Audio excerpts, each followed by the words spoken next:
Halo teman-teman, salam sehat selalu untuk kita semua, salam sejahtera, dan tetap semangat. Dengan saya Bung Ropan, saya akan berbicara tentang apa yang terjadi di pertandingan tim nasional atau U20 kita di bawah Sintayong yang beruji coba, yang menghadapi tim kasta ketiga dari Norwegia, Bærum SK ini. Hasilnya pasti teman-teman sudah tahu, 3-3. Saya tidak akan membahas tentang jalannya pertandingan, pasti sudah disaksikan dan itu tidak begitu penting buat saya. Ya, karena ini uji coba, apalagi dengan Sintayong banyak melakukan perubahan, banyak melakukan rotasi, dan kita tidak bisa serta-merta melihat ini bahwa hasil ini kurang begitu bagus buat tim kita, apalagi menghadapi tim yang mungkin berada di peringkat ke-10 di kasta ketiga di Norwegia, ya Bærum SK ini. Tapi yang paling penting buat saya di sini adalah bagaimana STY ini mampu memberikan jam bermain yang banyak bagi pemain-pemain yang dirasakan kurang, ya, untuk bisa selalu ditampilkan dalam beberapa uji coba. Mungkin ada 4 uji coba sebelumnya ya yang sudah dilakukan, sehingga dia harus bisa merotasi. Nah ini yang paling penting. Kalau mungkin STY ya, menganggap ini pertandingan yang super serius, dia tidak mungkin akan melepaskan banyak pemain-pemain yang jarang dimainkan.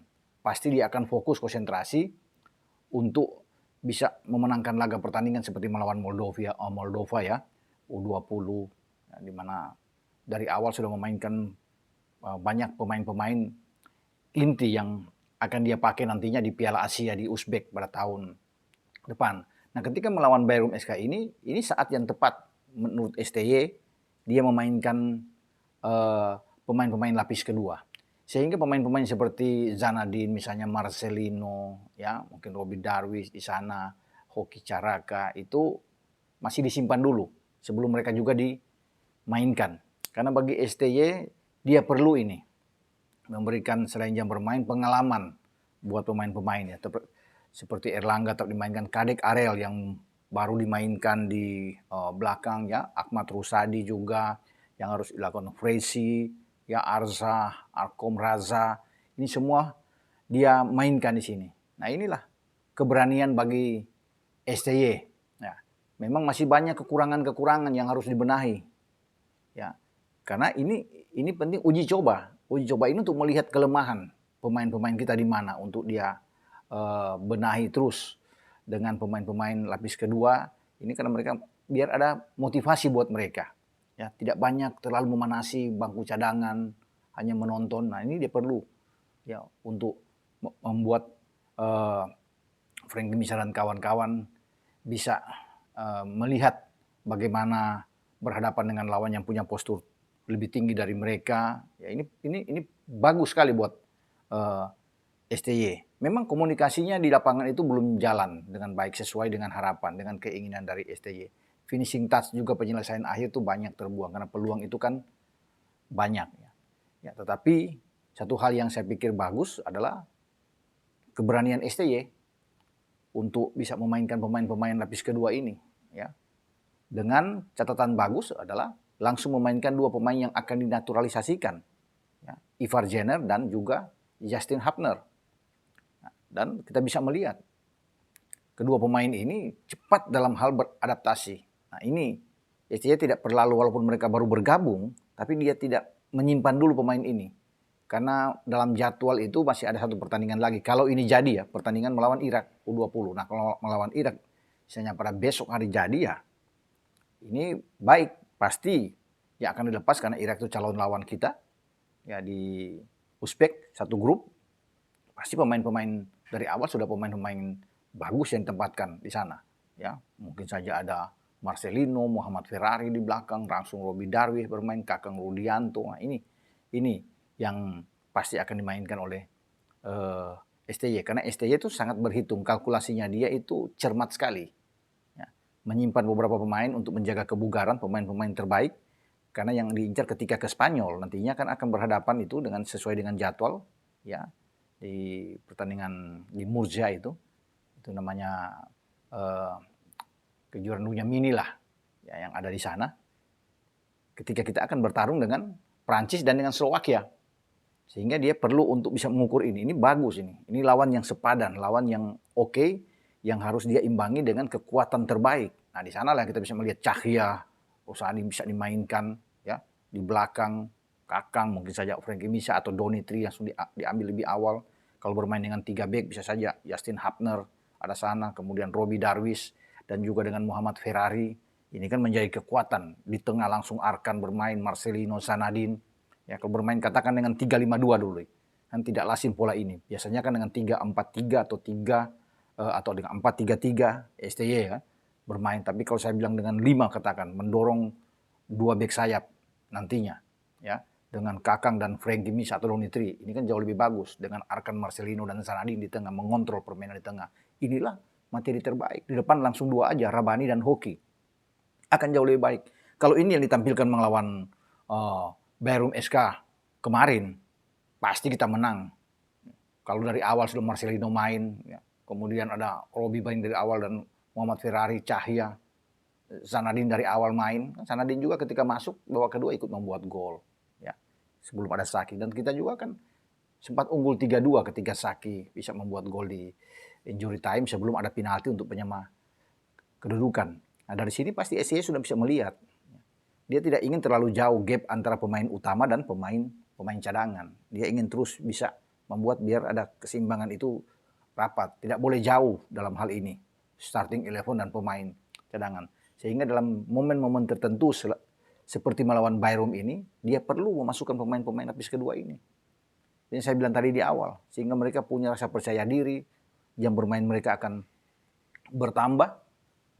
Dan dia bisa melihat siapa-siapa pemain-pemain yang tentunya bisa menjadi pelapis utama ketika menghadapi tim-tim kuat di saat Marcelino Ferdinand keluar atau Muhammad Ferrari keluar, siapa yang bisa masuk. Ya. Kemudian ketika tidak ada Hoki atau Rabani, siapa yang akan dia tempatkan di garis depan. Nah ini pasti dalam hitung-hitungan dari STY. Dan ini bagus. Ya, kalau melawan Irak pasti akan berubah.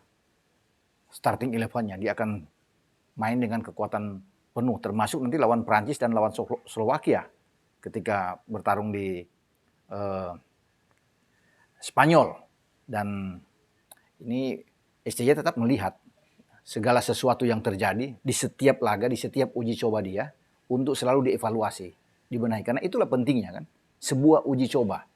Uji coba itu untuk melihat apa yang terjadi di lapangan untuk dia benahi, dia evaluasi di sini. Seperti melawan Bayrum SK walaupun dengan pemain-pemain ada rotasi banyak yang dilakukan di sini, ya. Tapi dia bisa melihat, mencermati. Lagi-lagi dengan komunikasi, yang saya bilang penyelesaian akhir, perpindahan bola, cara membuild up serangan, masa transisi di lapangan, itu semua kan terus dikalkulasi atau dievaluasi oleh STY.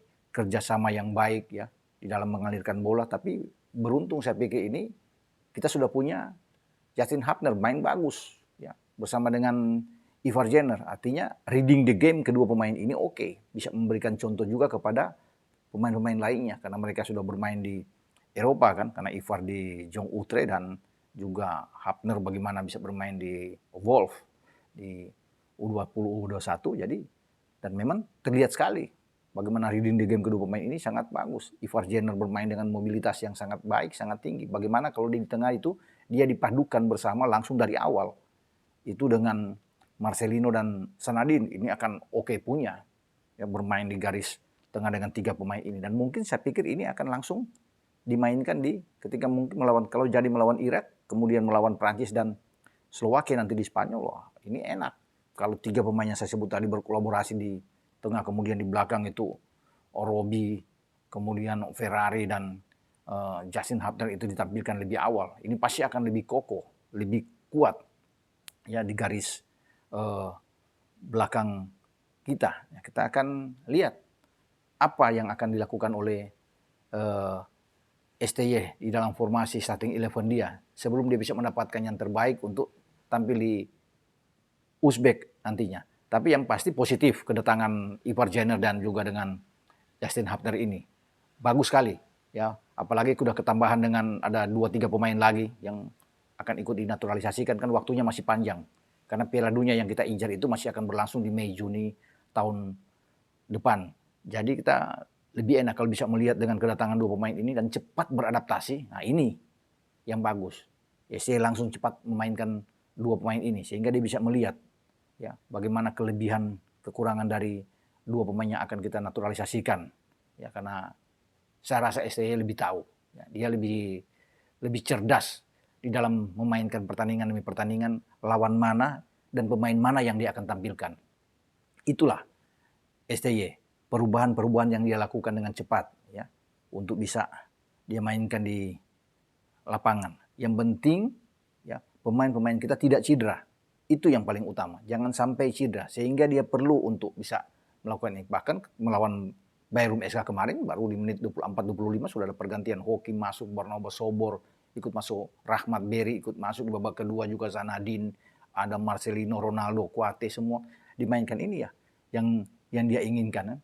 Dia ingin terus bisa melihat ya ketika dia melakukan perubahan, tentunya semua sudah dengan cara dia untuk berpikir bagaimana untuk mengubah situasi di lapangan ketika kita ditekan, bagaimana kita keluar dari tekanan lawan. Ya, itulah STY. Karena dia tentunya ingin mendapatkan yang terbaik ya, bersama dengan tim U20 ini. Ini tanggung jawab yang luar biasa bagi seorang STY. Dia ingin membuktikan bahwa dia bisa berbuat sesuatu untuk negeri ini, untuk Indonesia, yang bersama dengan tim yang dia tangani. Bukan saja di U20, tapi juga di tim nasional senior nantinya yang akan berlaga di Piala AFF. Ya, kita nantikan perkembangan ke depan ya sambil berproses tentunya bagi tim U20 di bawah STY. Sampai di sini saya berbicara dengan perkembangan tim U20 setelah bermain melawan Bayrum SK ini. Ciao.